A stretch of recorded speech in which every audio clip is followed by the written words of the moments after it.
सामान्य ज्ञान आहे ते तसं व्यर्थच तेवढं पुरतं किती त्या माणसाला जरी वाटत असलं का मी आता परिपूर्ण झालो, पण गोपनीय गोष्टी माहितीच नाही याच्या पलीकडचं जे आहे निश्चित आकाशाच्या पलीकडे काय आहे इथपर्यंत ठीक आहे.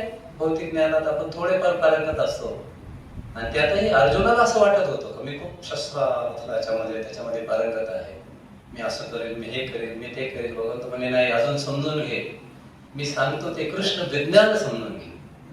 एक विज्ञान आपल्याला छोटं सामान्य विज्ञान माहिती का तुम्हाला? आपल्या सगळ्या माहितीच्या गोष्टीला कोणतं विज्ञान म्हणतात? जेवढं आपल्याला माहिती आहे त्याला म्हणतात सामान्य विज्ञान, कॉमन सायन्स. सामान्य विज्ञान म्हणजे आहार, निद्रा, भयमैथुन, खाण्यापिण्याच्या गोष्टी माहिती असणं, त्या गोष्टीविषयी विचार करणं, चर्चा करणं, त्या गोष्टीविषयी पारंगत होणं, त्या गोष्टी प्राप्त करण्यासाठी सामर्थ्य वापरणं. आणि खरं पहा बरं, जगात सगळे कशाची धडपड चालू आहे त्या 4 गोष्टी माहिती आहेत. मोठे सायंटिस्ट कशावर विचार करतात? टू मेंटेन बॉडी आणि हाऊ टू मेंटेन फॅमिली. याच्या पलीकडे काय चर्चा चालू आहे? फॅमिली कशी हे करेल आणि बॉडी कशी ठेवू. यापेक्षा तर प्राणी खूप पारंगत आहे. हत्तीचं वजन किती आहे? बॉडी मेंटेन आहे की नाही?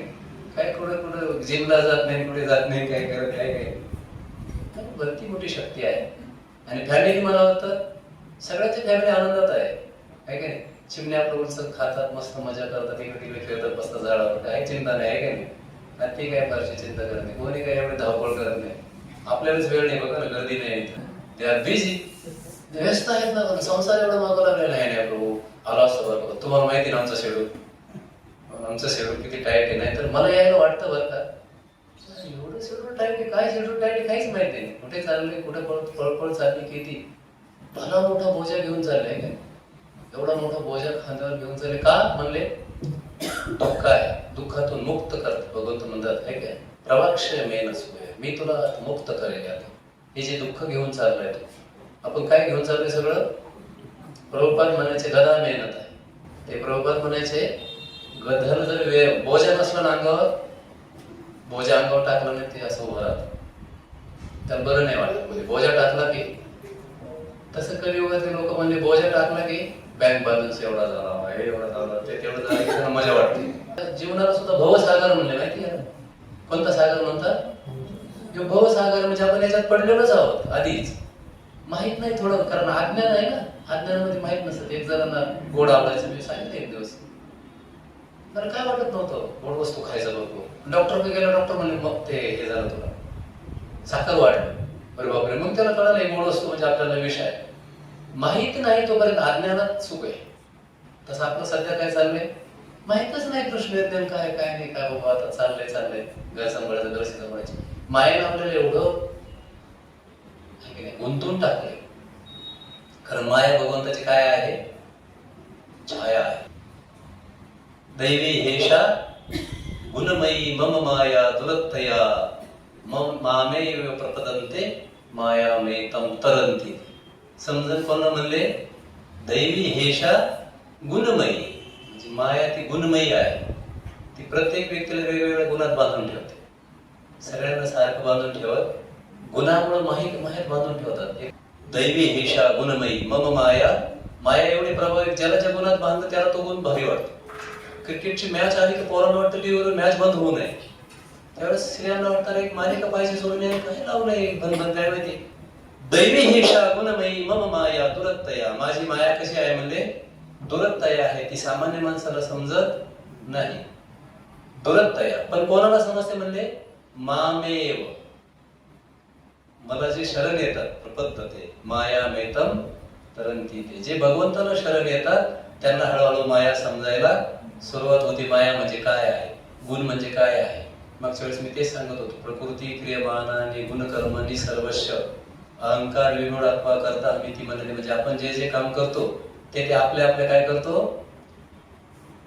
प्रकृतीनुरूप, गुणानुरूप करतो. नाही का? चित्रकार त्याच्या गुणाने चित्र काढतो, हे गुण आहे. आणि हे सगळे गुण माईक आहे. पण असं एक म्हणतात, कृष्ण है सूर्यसम. कृष्ण कसे आहेत? कृष्ण है सूर्यसम, माया है अंधकार.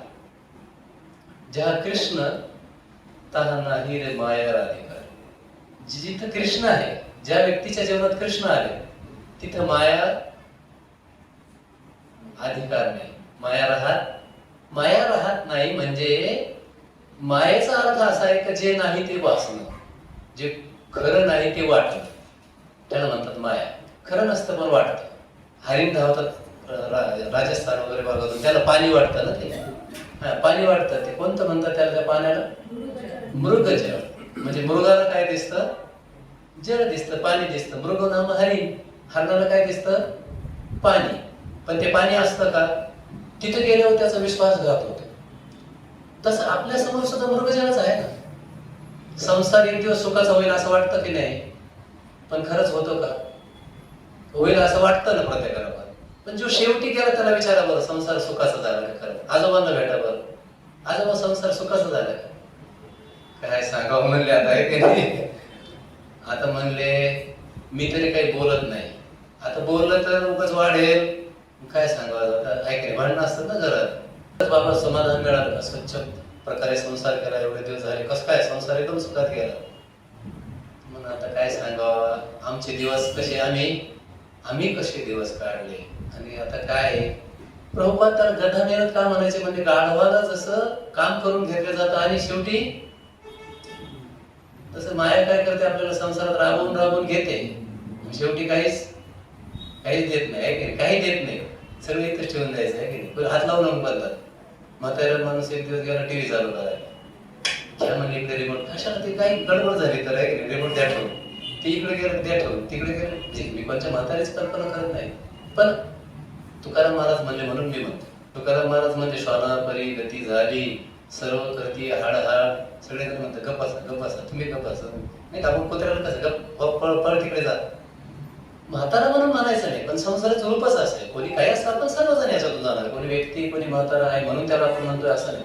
आता सध्या आपल्या डोक्यावर माया आहे, घर बांधायची, दार बांधायची, हे करायचं ते करायचं, म्हणून आपल्याला ते कळत नाही, ते ज्ञानच माहिती नाही. म्हणून म्हणजे कृष्ण भावना भावित झालं पाहिजे. कसं झालं पाहिजे, मायाचं खरं स्वरूप काय आहे आणि आपलं खरं स्वरूप काय आहे. तर भगवंत म्हणतात मी तुला हे सांगतो आता, कारण तू मायेमुळे दुःख प्राप्त होईल तुला. मायेमध्ये जेवढं राहू आपण तेवढं काय मिळतं तुम्ही पहा, म्हणजे कळत नाही आता ते, पण असं म्हणतात की या जगात सुख आहे. काय आहे, सुखानंतर दुःखानंतर, सुखानंतर दुःखानंतर, सुखानंतर शेवटी काय येतं, शेवट सुख येईल का दुःख येईल, लास्टला मृत्यूशिवाय दुःख आहे. म्हणून सगळे दुःख रडतात आहे, तो रडतो, हे रडतात, सगळे रडतात, म्हणजे शेवटी दुःखच आहे. लास्ट मोमेंट म्हणजे दुःख आहे. त्यामुळे कृष्ण भावना भावित व्हायला पाहिजे आणि कृष्ण भावना समजून घ्यायला प्रभुपाद म्हणतात सत्संग पाहिजे.